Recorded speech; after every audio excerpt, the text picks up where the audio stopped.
El cuentista. Era una tarde calurosa y el interior del vagón estaba consecuentemente sofocante. Faltaba casi una hora para llegar a Templecombe, la siguiente estación. Los ocupantes del compartimento eran una niña pequeña y una niña aún más pequeña y un niño pequeño. Una tía que pertenecía a los niños ocupaba uno de los asientos de la punta. El asiento de la otra punta estaba ocupado por un hombre soltero que no formaba parte del grupo, pero las niñas pequeñas y el niño pequeño ocupaban decididamente todo el compartimento. Tanto la tía como los pequeños practicaban un tipo de conversación persistente y de corto alcance que hacía pensar en los esmeros de una mosca que no se desalienta por más que la rechacen. La mayor parte de las observaciones de la tía parecía comenzar con «no», y casi todos los comentarios de los niños empezaban con «¿por qué?». El hombre soltero no emitía palabra. «No, Cyril», exclamó la tía, cuando el niño pequeño empezó a azotar los almohadones del asiento, levantando con cada golpe una nube de polvo. «Venía a mirar por la ventanilla», agregó. El niño se acercó a la ventanilla de mala gana. «¿Por qué están sacando a esas ovejas de ese campo?», preguntó. «Supongo que las están llevando a otro campo donde hay más pasto», dijo la tía sin mucha convicción. «Pero hay un montón de pasto en ese campo», protestó el niño, «ahí no hay nada más que pasto». «Tía, hay un montón de pasto en ese campo». «A lo mejor, el pasto del otro campo es mejor», sugirió la tía neciamente. «¿Por qué es mejor?». La pregunta llegó rápida e inevitable. «¡Uy! ¡Miren esas vacas!», exclamó la tía. En casi todos los campos a lo largo del trayecto habían visto vacas o toros, pero la mujer habló como si estuviera llamando la atención sobre algo fuera de lo común. «¿Por qué el pasto del otro campo es mejor?», insistió Cyril. El soltero iba frunciendo el entrecejo. Era un hombre rígido y antipático, decidió la tía en su interior. Ella, por su parte, fue totalmente incapaz de llegar a ninguna decisión satisfactoria sobre el pasto del otro campo. La niña más pequeña encontró un entretenimiento que consistía en recitar «En el camino a Mandalay». Solo sabía el primer verso, pero trató de sacar el mayor provecho posible de su limitado conocimiento. Repetía el verso una y otra vez, con una voz soñolienta pero perfectamente decidida y audible. Al soltero le pareció como si alguien le hubiera apostado a la niña que no podría repetir la frase en voz alta 2000 veces sin parar. Quienquiera que hubiera hecho el desafío parecía a punto de perderlo.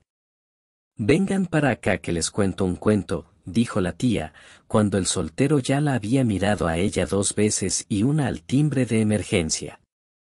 Los niños se dirigieron apáticos hacia el rincón del compartimiento donde estaba la tía.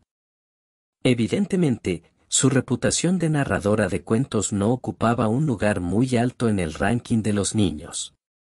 En un tono de voz bajo y confidencial, interrumpida a cada rato por las preguntas malhumoradas que sus oyentes le hacían en alta voz, empezó la historia poco original y deplorablemente carente de interés de una niña pequeña que era buena y que, como era buena, era amiga de todos y que fue finalmente salvada del ataque de un toro furioso por unos salvadores que admiraban la bondad de su carácter. ¿No la hubieran salvado, si no hubiera sido buena?, preguntó la mayor de las niñas pequeñas. Era exactamente la pregunta que el soltero había querido hacer. «Bueno, sí», tuvo que admitir la tía, «pero no creo que hubieran corrido tan rápido para ayudarla si ella no les hubiera agradado tanto». «Es la historia más estúpida que escuché en mi vida», dijo enteramente convencida la mayor de las niñas pequeñas. «Era tan estúpida que yo no escuché más que la primera parte», dijo Cyril. La niña más pequeña no hizo en ese momento ningún comentario sobre la historia, pero hacía rato que había recomenzado la repetición en voz baja de su verso favorito.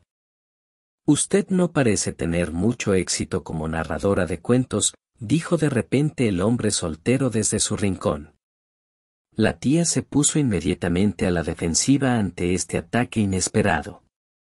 Es algo muy difícil contar cuentos que los niños puedan entender y valorar a la vez, dijo muy ceremoniosa. No estoy de acuerdo con usted, dijo el soltero. Tal vez quiera contarles un cuento usted, fue la réplica de la tía. Cuéntenos un cuento, pidió la mayor de las niñas pequeñas.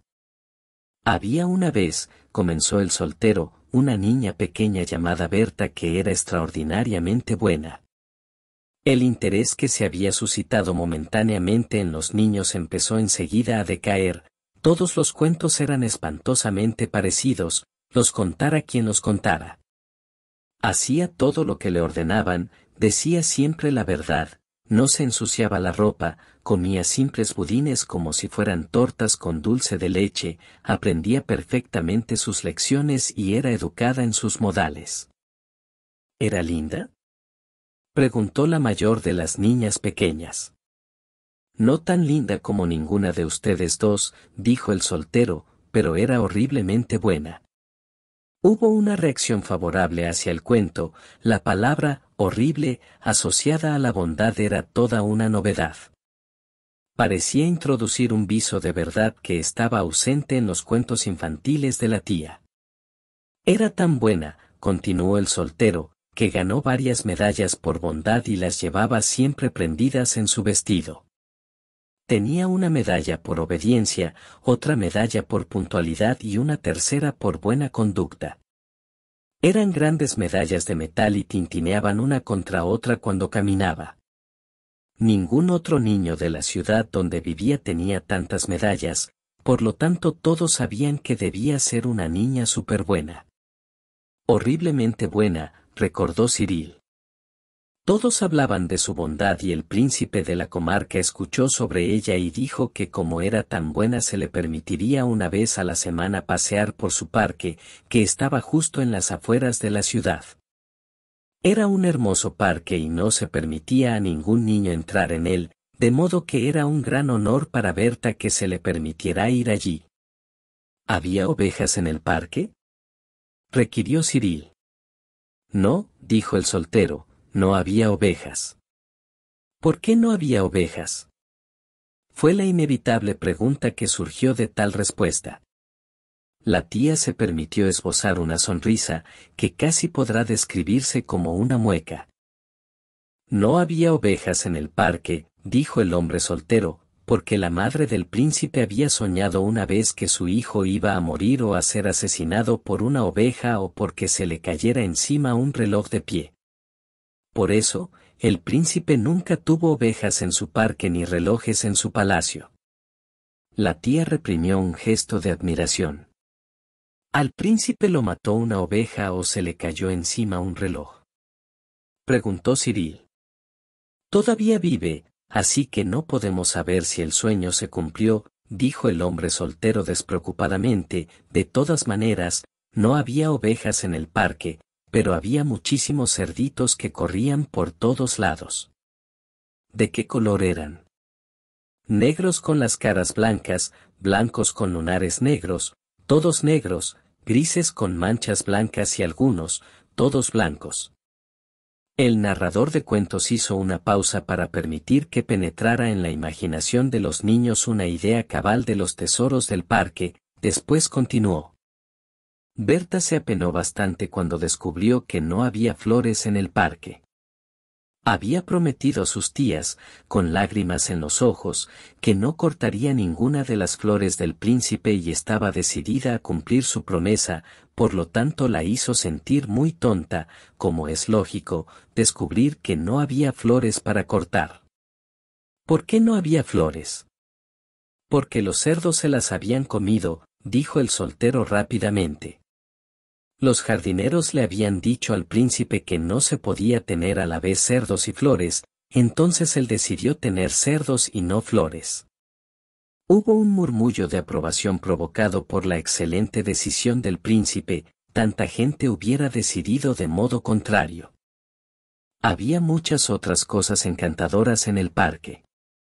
Había estanques con peces dorados, azules y verdes, y árboles con hermosos papagayos que decían frases inteligentes en todo momento, y colibríes que vibraban con todas las melodías populares de entonces.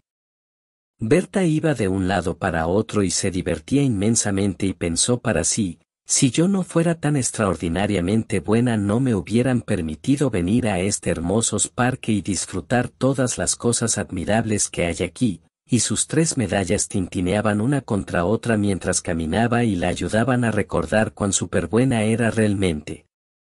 Justo en ese momento, un lobo enorme entró merodeando en el parque, para ver si podía atrapar a un cerdo gordito para su cena.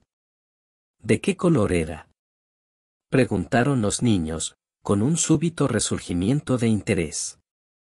Del color del barro, con la lengua negra y pálidos ojos grises que centellaban con indecible ferocidad. Lo primero que vio en el parque fue a Berta. Su delantal blanco estaba tan inmaculadamente limpio que se lo podía ver desde muy lejos. Berta vio al lobo y vio que avanzaba sigilosamente hacia ella y empezó a desear que nunca le hubieran permitido entrar a ese parque. Corrió tan rápido como pudo y el lobo fue tras ella a pasos agigantados. Berta se las arregló para llegar hasta un matorral de arbustos de arrayanes y se escondió detrás de uno de los más tupidos. El lobo comenzó a husmear entre las ramas, con la negra lengua colgando fuera de su boca y los pálidos ojos grises lanzando feroces miradas de rabia. Berta estaba terriblemente asustada y pensó para sí, si no hubiera sido tan extraordinariamente buena, en este momento estaría a salvo en la ciudad. Sin embargo, el perfume de los arrayanes era tan fuerte que el lobo no podía olfatear el rastro de Berta y los arbustos eran tan tupidos que hubiera podido buscar en ellos por largo rato sin divisarla, por lo tanto pensó que lo mejor era marcharse de allí y capturar a un pequeño cerdo. Berta temblaba sobremanera por tener al lobo merodeando y husmeando tan cerca y al temblar, la medalla de obediencia tintineó contra las medallas de puntualidad y buena conducta. El lobo justo se estaba alejando cuando oyó el sonido que hacían las medallas y se paró a escuchar, tintinearon otra vez en un arbusto bastante cerca de él. Se lanzó de un salto dentro del matorral, los pálidos ojos grises brillando feroces y triunfantes, y arrastró a Berta hacia afuera y la devoró hasta el último bocado. Todo lo que quedó de ella fueron sus zapatos, trocitos de ropa y las 3 medallas por bondad. ¿Murió alguno de los cerditos? No, todos se escaparon. El cuento empezó mal, dijo la más pequeña de las niñas pequeñas, pero tuvo un hermoso final. Es el cuento más hermoso que escuché en mi vida, dijo la mayor de las niñas pequeñas completamente convencida. Es el único cuento hermoso que escuché en mi vida, dijo Cyril. Hubo una opinión disidente por parte de la tía. Un cuento absolutamente inadecuado para mentes tan jóvenes.